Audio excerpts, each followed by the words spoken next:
Welcome to another episode of Ambition and Grit, a podcast where we dive deep into the stories of those who have dared to dream big and had the grit to make it happen. Today, I'm honored to sit down with a dear friend and one of the most inspiring entrepreneurs I know, Brian Buffini. Born and raised in Dublin, Ireland, Brian immigrated to sunny California, where he carved out his place in the business world. But his journey wasn't all sunshine and palm trees. Brian's story is one of resilience, perseverance, and unwavering determination. Join us as we explore Brian's remarkable journey from selling t-shirts on the beaches of San Diego to founding Buffini & Company, a global organization dedicated to empowering others with his proven lead generation systems, prepared to be inspired by the ambition and grit of Brian Buffini. Brian, it's so great to talk to you. I don't know how many years we've been friends now, but it's 30 to 40? Yeah, at least 30, yeah, for sure. It's a long time ago. Yeah. And you're one of the people that I admire most in the business world. There's lots of reasons for that, and a personal friendship has developed out of that. I was wondering if you would mind starting our program today with a little sketch about how you immigrated from Ireland, at what age, and what transpired when you did. Sure. So born and raised Dublin, Ireland, son of fifth generation painters and decorators. And I came out to America on a holiday and came to San Diego. I had a brother living in Laguna Beach, and he had a clothing store, and he said, "Hey, why don't you sell t-shirts down at the beach for me?" And I said, "Wow, suntan girls selling t-shirts in America. I'm 19 years old. This has got to be the dream situation." So I spent the summer selling t-shirts and sweatshirts down by Pacific Beach, and getting ready to head home. My only mode of transportation was this motorcycle, little motor scooter, and that my brother had loaned me. And 7 days, October 22nd, 1986, I'm driving down this mountain called Mount Soledad in La Jolla. And I'm coming around this bend at 45 miles an hour, and this guy turns left across me. I never touched the brakes, never did anything. Bang, hit him head on. It was the first day I ever wore my helmet, Dave. You didn't have to wear a helmet back in those days. Split the helmet down the middle. Ended up having compound fractures, gangrene, everything. They were going to amputate my leg. So didn't have insurance, didn't know what insurance was. It came from a socialized medicine background. So they ended up putting me in floor 7, ward 7 of the UCSD Medical Center, where they put the prisoners. And I think they thought, Irish guy, he'll get along great with the kin mates. So, that'd be no problem. And got a guy next to me trying to sell me bourbon, So it was like literally, I'm 19 years old, I'm a long way from home. And the doctor goes, "We might have to take your leg off below the knee." So anyway, thank God they didn't have to. I end up getting out of there. Surgeries, they put rods and screws down my legs. So I had to stay, and 13 surgeries over the course of 2 years, owed about $250,000 in medical bills. So, 1986 money, Dave, 250 grand was a lot of money. And so that's kind of where I started, I worked in a photo mat. I kept selling the t-shirts. And then I saw a sign in a real estate window that said, "We'll train you for free." And, growing up in the trades as a painter, always interested in housing. I always had a predisposition to sales. And then free was the right number. So I got into real estate, and I found out it was to my liking. And, became the rookie of the year for a company called ERA, my first year in real estate for the nation. And then I got recruited to this little company called Remax in Mission Valley in San Diego. And I worked there for 8 years and did really well. And then after that, people like yourself and other people said, "Hey, Brian, I was number 5 in Remax worldwide, and the next person to me was 30 years older than me." And I remember it was one of your senior leaders came and said, "Hey, would you come and sit on a panel? You're 30 years younger than everyone else that's in this top echelon. Would you tell people what you're doing and how you're doing it?" And I would tell a few stories, being Irish, and I would tell this system about working by referral and taking care of me customers. And people just loved it. And I never forget, it was a Remax convention in Vegas, and it was a breakout session. And people literally stood in line to talk. I was 28 years old. And people stood in line for an hour to talk to me. And I'm like, this is crazy. Because I was going there going, I don't have all the big marketing. There was fellas who had their names on their planes and this and that and the other. And I was just a house painter. But people resonated with this whole idea of taking great care of their customers and doing a great job and getting referrals. And then I was asked by other regional people at Remax to do it. And then other companies, and then speaker companies asked me to do it. And I thought, there's something to this. And so I did a seminar in my local community, and 500 realtors showed up, and they were all people I'd done a transaction with. And they're like, I always want to know what you did. And then that started. So that was 28 years ago. I started Buffini & Company and coaching and training people all over the world. And we've trained 3 million people now in 47 countries. And a lot of that is thanks to our friendship. So I'm, I got to walk in the shadow of a giant. So very helpful. So there it is. That's my story, and I'm sticking to it, Dave. Well, that's a marvelous story. And obviously, you had a great book that's out and published, The Immigrant Edge, which is a fascinating book. I'm almost 2/3 of the way through it. Great. And I think it's a great book for anybody that is really trying to find out what ambition and grit is all about. So with that said, let's start asking some questions. So Brian, how do you define grit and ambition? And why are these qualities important for success in both a personal and professional endeavor? Yeah, well, I not just for my own story, Dave, I'd say for, we now coach, we're the largest business coaching company in North America. And I would say that that's the one trait, that ambition, you can't do anything without ambition. And we can talk about that. The grit part is, I just think it's everything. I think it's everything. Your own story, how many times you could have given up or thrown in the towel instead of building this giant corporation and one of the greatest franchise organizations of all time. This idea of grit, which is just, to me, it's about having the power of a made-up mind. That your mind is made up. When we the Great Recession in real estate, I had 27 competitors in the coaching business, and at the end of it, I had 2.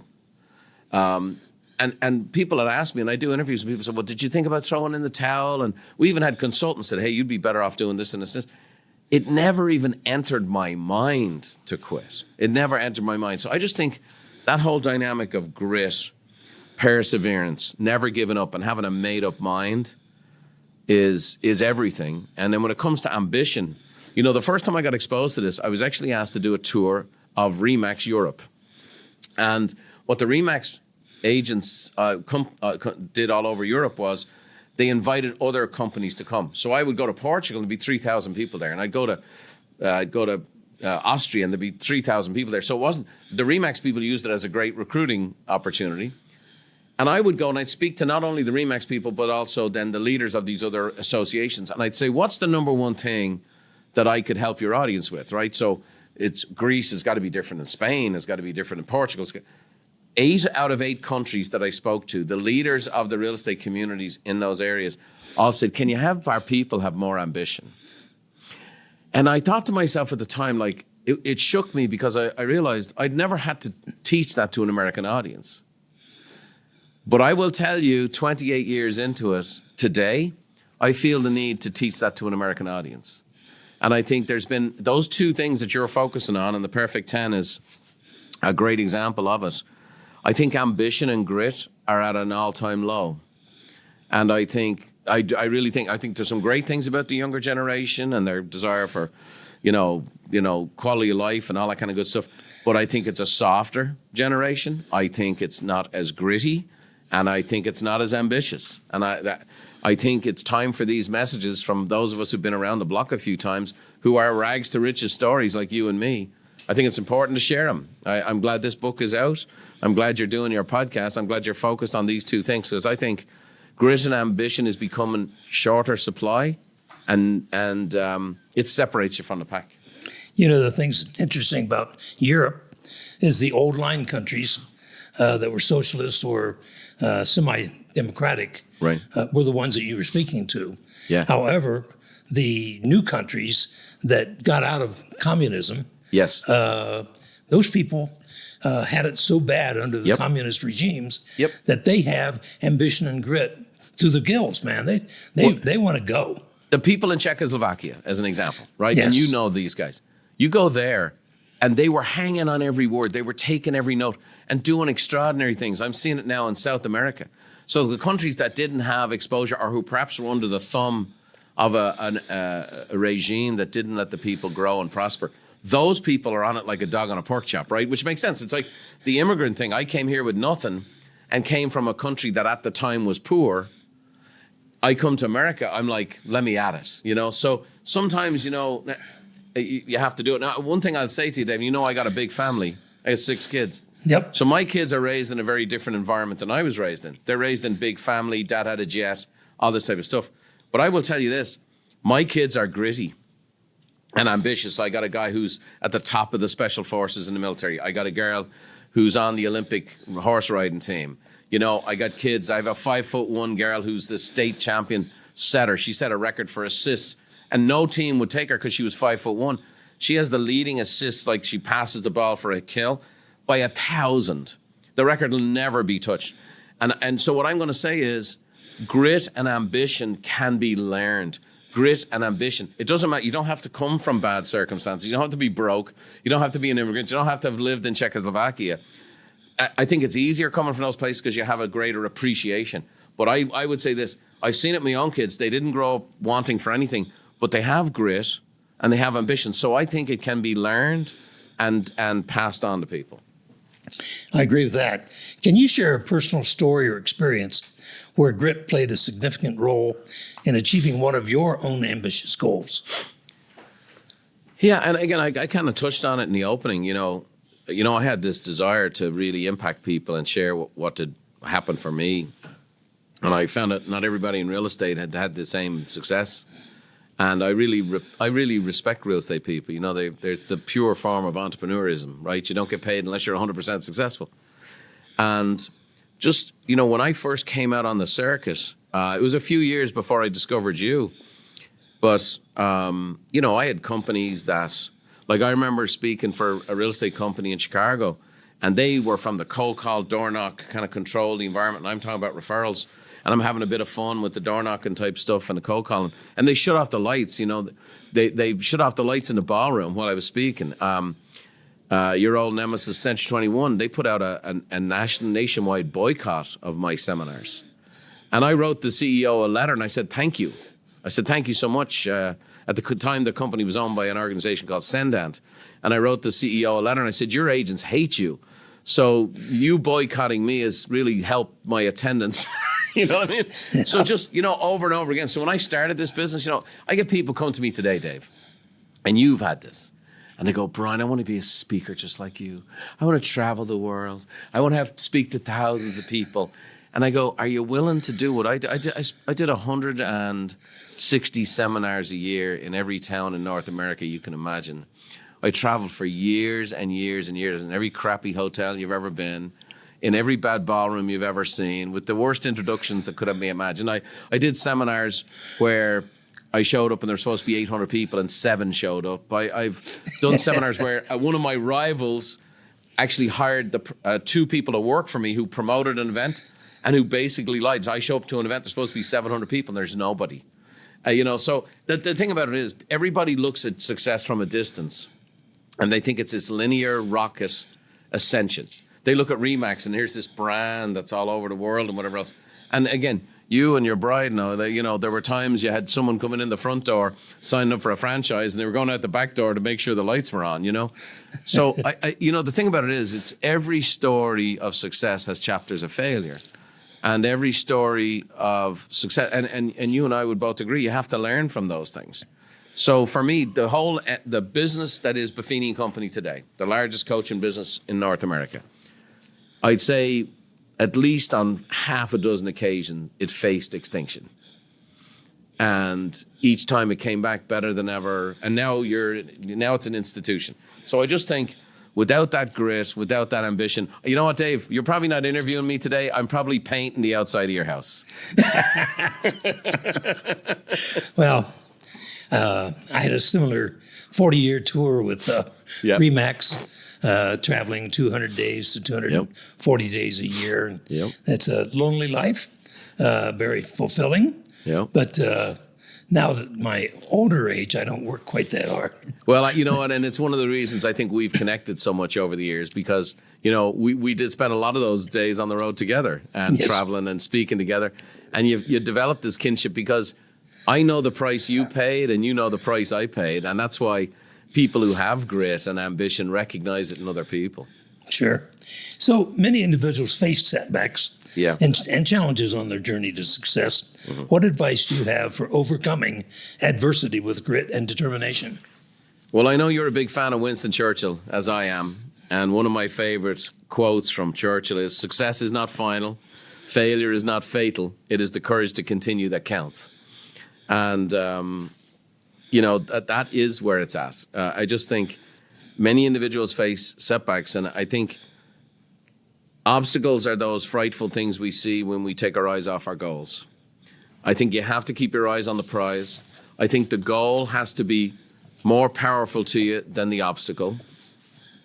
I think the pain of missing that goal has to be more painful than the pain of the discipline to go and achieve it. You know, extraordinary success requires extraordinary sacrifices. And so these are all words. I mean, I don't want to sound like the old fogey who's get off my lawn, but, you know, these are words that still apply today. Sacrifice, you know, goals, you know, keeping your eyes on that stuff. It's still important. Discipline, still important. So I'd say if somebody's had a setback and someone has a challenge, which would be any human being at all, go back and focus on your goals, why you want to achieve that goals, and what you're willing to pay to reach it. Excellent. Goal setting is a fundamental aspect of personal and professional growth. What strategies do you recommend for setting ambitious yet achievable goals, and how can individuals stay committed to their goals long term? Great. Well, and I'll permit me a little self-indulgence here. Zig Ziglar, as we both know, when I went to see Zig a week before he passed away, and he said to me, the one regret I have in my career, Brian, he said, I talked to people about goals for 40 years, but I never had them set them when I were with me. And he goes, every time I spoke at one of your events, you always took time out to have people set their goals. So I've had 3 million people in an environment where I've stopped the seminar, give them the outline of how to write goals, play these soft, classical, Baroque style music to relax the brain, and have them write goals. And so to me, there's 2 goals. So I've done this for almost 30 years. And what I would say is the 2 types of goals that really work. One is a BHAG goal. BHAG, big, hairy, audacious goal. Like out of the box, crazy. What would you do if you couldn't fail? You have no idea how you're going to do it, how you're going to pay for it, but a big, hairy, audacious goal. And then the next is breaking it down into smaller chunks, which is 10 days, 10 months, and 5 years. And 10 days is a list of things. And I would say this, if you can't do the list for 10 days, then you sure as heck aren't going to do the 10 months. And if you can't do the 10 months, you certainly won't persevere to the 5 years. So I'd say a big, hairy, audacious goal. And for you, it was to change the whole real estate business, right? You want to change the whole real estate business, and you did. And the whole industry's never been the same since. And it's better for it. So that's one of those big, hairy, audacious goals. And then it gets down to the practical. Okay, what am I doing for the next 10 days? What am I doing for the next 10 months? And what's a 5-year plan look like? Cool. Are there specific techniques or practices you use to inspire and motivate others? For sure. For sure. I think there's 2 very powerful motivators for human beings. And I do it through story. And you've seen me do this many times where I will share stories. Like, so when I've spoken for your company, I'll share stories of RE/MAX people that people can see themselves in it. And the 2 reasons for it is the internal motivation that you can trigger for a human being are they get exposed to someone who's overcome, who's achieved and done well. And they go, if they can do it, I can do it. And then the second response that often happens is you remind people of things they've overcome in the past and they go, I did it before, I can do it again. And I think those are the 2 triggers that we try to create in coaching to get people to take action. So like, for example, I spoke at the RE/MAX convention this year, and I showed a lady named Joanne Zabrowski. So her husband leaves her. She's got 2 young adopted kids. She owes $250,000 in credit cards. And she goes from that to being one of the top teams in the world, making $1.5 million a year. And she tells this great story. She talks about her kids and her family and whatever else. And I did a meet and greet at the conference afterwards. And every single person walked up to me and just said, I was so inspired by that. And I go, well, what was it inspired you? And they said, well, if she could start there and end up there where she did, maybe I can too. And then some of the folks who were older than the truth, who'd been a little beat up, I'd ask them about, well, tell me something you achieved in the past. And I go, well, if you did it before, you can do it again. And I just think those two things, if people are listening today, those are two big triggers that really can get people going, I agree. In a lot of my speaking with RE/MAX, we've been through 7 recessions. Maybe this is the 8th. Right. And it's as bad as the oil embargoes or the 17% mortgage rates or the great financial disaster of 2007. Yeah. But I always remind them about those things. And I try to tell them that we survived each one of those. Right. I used to tell them we survived it because of the quality of our agents. I've changed my mind about that. I think Darwin as somebody's claimed, said, the strongest of the species survives. Mm-hmm. He never said that. He said that the most resilient and the most adaptable of the species survives. Mm-hmm. The dinosaurs were here 100 million years ago. Mm-hmm. They were the strongest ever. They're gone. The mosquito is still here. And so adaptability to your circumstances. Yeah, for sure. That's good. Ambitious individuals often strive for continuous improvement. Mm-hmm. How can individuals maintain the growth mindset to continually challenge themselves to reach new levels? Yeah, so I think, again, you need that goal. That's the North Star. I don't know this, but I as a kid growing up in Ireland, I just became fixated with the American space program. And I just was such an audacious thing that Americans could put a man on the moon. And of course, on the west of Ireland, everyone would have a picture of the Madonna and Child and JFK. That was the west of Ireland, right? Of course. And so here's a guy, we're going to put a man on the moon, bring him safely to Earth by the end of the decade. And that led me to, every major astronaut you can name, including Neil Armstrong, we had at our conferences, and Buzz Aldrin, and I'm trying to think of the last guy on the moon, Gene Cernan, who flew our plane, by the way, which was a great trick. But one of the things they talked about was that their goal was in front of them every night. When they got that speech, every night they went out and they looked up, the goal was there. It was in front of them. Like, they knew what they were trying to achieve. And then how does it correlate back to what they're doing today? So we created a formula about 25 years ago. In fact, Nike picked it up and became one of their slogans. It was called Win the Day. So we figured, because people get what they do is they deal in absolutes. Oh, if I want to be successful, I got to lead generate 8 hours a day. Ridiculous. Nobody generates leads 8 hours a day. I got to sell 8 hours a day. Ridiculous. Nobody does that. So we would say, listen, there's 24 hours in a day. If you can generate leads for 2 hours in a day, you just won the day. And then in the week, there's 7 days in a week. If you can do it 4 days out of 7, you won the week. And there's 4.3 weeks in a month. If you could do it 3 weeks out of the month, you win the week. And then if you could do that for 30 weeks out of the year, you win the year. So win the day, win the week, win the year. Eventually what happens is, people compile massive success stories. They've increased their production tenfold in 3 years by having the big goal, I'm chasing the moon, and then how do I win the day? How do I win the week? How do I win the month? How do I win the year? And I think that is really, if people are ambitious, that's what it takes. And it doesn't take some outer body thing. When a football coach, Dave, says, I need 110%, it's the worst motivational speech in the world, because it means I need more than you're capable of. And so many people believe, like you and I both know, we're kind of ordinary fellas.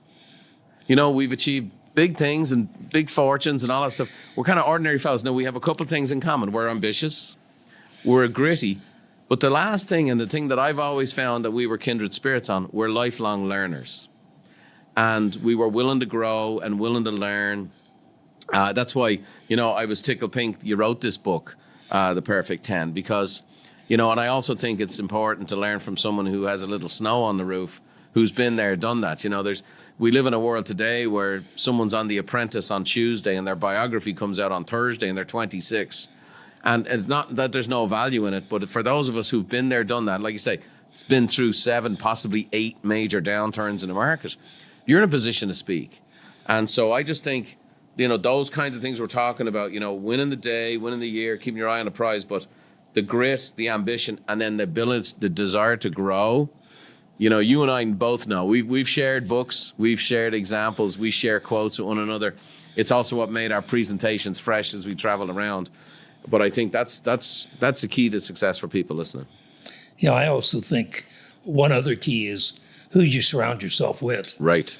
And I think it was Jim Rohn that said you'll be the average of the 5 people you spend the most time with. Right. And I have thought about that for 30 years. Yeah. And there's no doubt in my mind that if you associate with other ambitious and gritty people, you will pick up their habits.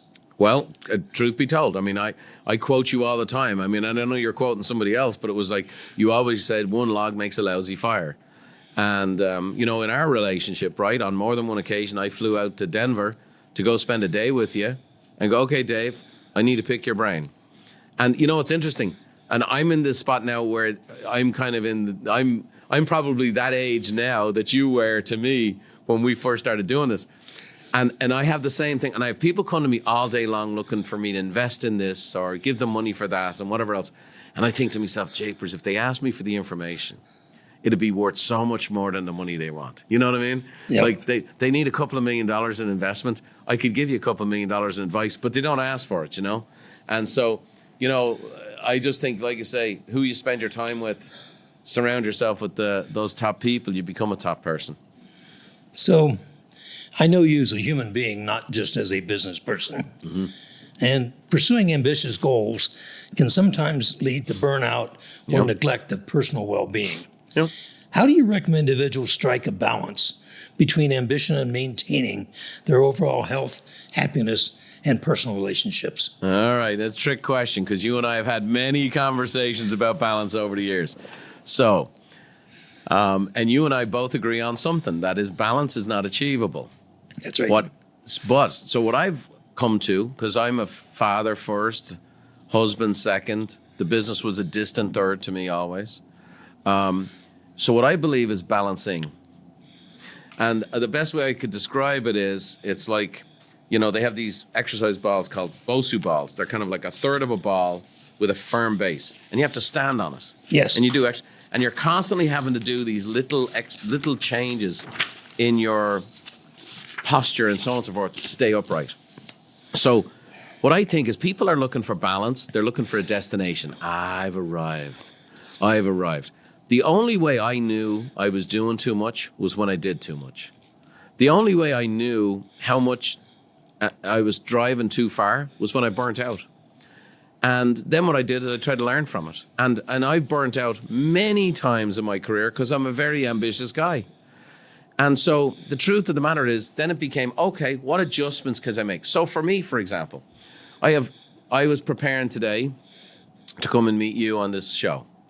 But I got up early. I did me 45 minutes on the elliptical machine. You know, I had my oatmeal and fruit. I did a bit of reading and I did a bit of journaling. Why? Because I know when I do those 4 things, I can at least have a semblance of stability in the day. Now, yesterday I had board meetings and this and that and the other that went on till 9 o'clock at night. That's not a balanced day, okay? But I'm balancing. And so I'm not going to do it again tomorrow. So the point is, I have a few routines that I do that I've learned that really help me physically and mentally. But I really believe this. You have to find that your own capacity. That's another big word, Dave. I'd say almost as big as ambition and grit is what's a person's capacity. And so I found that I have limited capacity for certain things and abundance of capacity for other things. So finding out what that capacity is, you know, you'll help me here. Who's Colonel Sanders, right? So 60 some years of age when he started his business in the chicken business. And he's had a great phrase. And he said, a man will rust out long before he wears out. And I think in the culture we live today, most people are afraid to test their limits. They're afraid, oh, I should never burn out. Burnout's a disaster. No, it's not.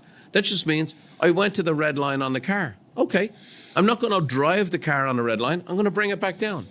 I got to change gears.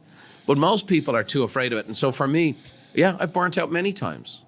And then I learn from it. And then what do I do? And then what are my practices? And how do I do it? And here's the thing.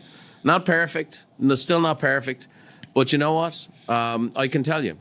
I came here as an immigrant with nothing. I built a big fortune. I have a 36-year relationship with my wife, who's my best friend. I've got 6 great kids. I got 3 grandkids. And I got a full life and things are good. So for a guy who burnt out quite a bit, I learned enough to live this balancing life. But I still have the balance. There's no destination for it. There's no destination because your life keeps changing. So I know you and I have talked about that many times, about that. And I just think, tell people, encourage people to test themselves. How far can you go? And then learn from that. And that becomes the barrier. No doubt about it. Well, Brian, it's been a delight. You're a marvelous individual, a very good friend, and I admire you so greatly. Can't tell you how much I appreciate you being with us. Everybody that's out there, you can go to Amazon or wherever you want. If you want to talk about ambition and grit, he tells all about it in The Immigrant Edge. If you're in sales and you want to work by referrals, his bestseller, it was Work by Referral. And it's one of the best books written in the sales industry. So thank you very much for joining us. Thank you, Dave. I appreciate you so much. You're one of my heroes and one of my mentors. And you're a man well worth listening. There's a lot of people these days have a lot to say, but not much behind it. I'm so excited for the Perfect 10. Just got my copy, by the way. Awesome. And I'm about halfway through, and 10 fabulous principles. So appreciate it. Excellent. Thank you very much. Take care, Dave.